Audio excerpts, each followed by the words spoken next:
उत्तर प्रदेश के वृंदावन में बांके बिहारी जी के मंदिर में कॉरिडोर बनाने के लिए प्रस्ताव पास कर दिया गया है। मथुरा वृंदावन नगर निगम की बैठक में सोमवार को ये प्रस्ताव पारित हो गया। हालांकि बांके बिहारी जी के मंदिर में कॉरिडोर बनाने का ये प्रस्ताव शांति नहीं बल्कि बैठक में भारी हंगामे के बाद पास हुआ। अब बांके बिहारी मंदिर के आसपास करीब 5 एकड़ के दायरे में कॉरिडोर बनाया जाएगा। एनडीए सरकार के 11 साल पूरे होने पर प्रधानमंत्री नरेंद्र मोदी ने नमो ऐप पर एक खास सर्वे जन मन सर्वे की शुरुआत की। सर्वे की लॉन्चिंग के सिर्फ 26 घंटे में ही लोगों ने इस पर जबरदस्त रिस्पांस दिया। देश भर में 5 लाख से अधिक लोगों ने अपनी प्रतिक्रियाएं दी। पीएम नरेंद्र मोदी ने कल यानी 9 जून को सभी लोगों से इस पर सर्वे में भाग लेने का आग्रह किया था। उन्होंने नमो ऐप पर सर्वे का लिंक साझा किया था। दिल्ली की मुख्यमंत्री रेखा गुप्ता ने आज प्रधानमंत्री नरेंद्र मोदी से मुलाकात की। इस मुलाकात की तस्वीरें उन्होंने अपने सोशल मीडिया पर शेयर की। प्रधानमंत्री से मुलाकात के बाद रेखा गुप्ता ने लिखा कि अगर मैं प्रधानमंत्री नरेंद्र मोदी के पिछले 11 साल के कामों को 2 शब्दों में बयां करूं तो हमें अब और जीने की इच्छा नहीं होती अगर आप नहीं होते। सीएम की ये मुलाकात दिल्ली में चल रही बुलडोजर कार्रवाई के बीच हुई। इस कार्रवाई के चलते विपक्ष लगातार सरकार पर हमला बोल रहा है। दिल्ली के शिक्षा मंत्री आशीष सूद ने मंगलवार 10 जून को बताया कि मुख्यमंत्री रेखा गुप्ता की अध्यक्षता में मंत्रिमंडल ने स्कूलों द्वारा ली जाने वाली फीस को विनियमित करने के लिए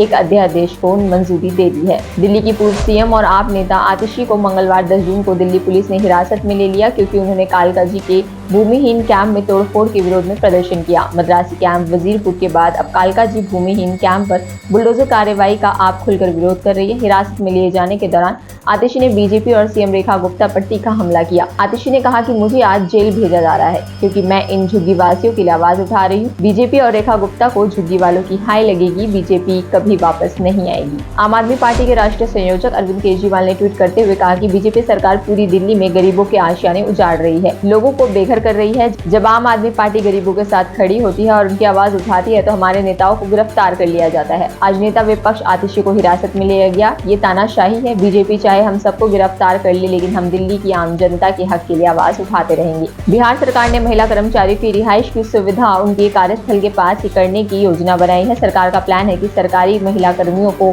उनके कार्यस्थल के आसपास ही आवास हो। सरकार लीज पर यह सुविधा देने जा रही है। राज्य सरकार की ओर से इस तरह की व्यवस्था पहली बार होने जा रही है। प्रशासन विभाग के इस मसौदे पर कैबिनेट ने मोहर लगा दी है। दिल्ली एंटी करप्शन यानी कि एसीबी ब्रांच ने क्लासरूम घोटाला मामले में दिल्ली के पूर्व उप मुख्यमंत्री मनीष सिसोदिया को 20 जून को पूछताछ के लिए दूसरा समन भेजा है। इससे पहले 9 जून को मनीष सिसोदिया ने किसी कारणवश आने से असहमति दी थी। आरजेडी नेता तेज प्रताप यादव ने अपने पिता लालू यादव के साथ एक भावनात्मक तस्वीर साझा की जिसमें वे दीवार पर बनी लालू यादव की तस्वीर को गले लगाते हुए दिख रहे हैं। उन्होंने इस फोटो के साथ लिखा, अंधेरा जितना गहरा हो सुबह उतनी ही नजदीक होती है। उनके इस पोस्ट से सियासी गलियारों में चर्चाएं तेज हो गई हैं। दिल्ली में कोरोना एक्टिव मामले 700 के पार पहुंच गए हैं। एक ही दिन में कोरोना के 42 मरीज बढ़े हैं। दिल्ली में अभी तक कोरोना के 7 मरीजों की मौत हो चुकी है। इन सभी तमाम खबरों पर क्या कहेंगे आप कमेंट बॉक्स में लिखना ना भूलें।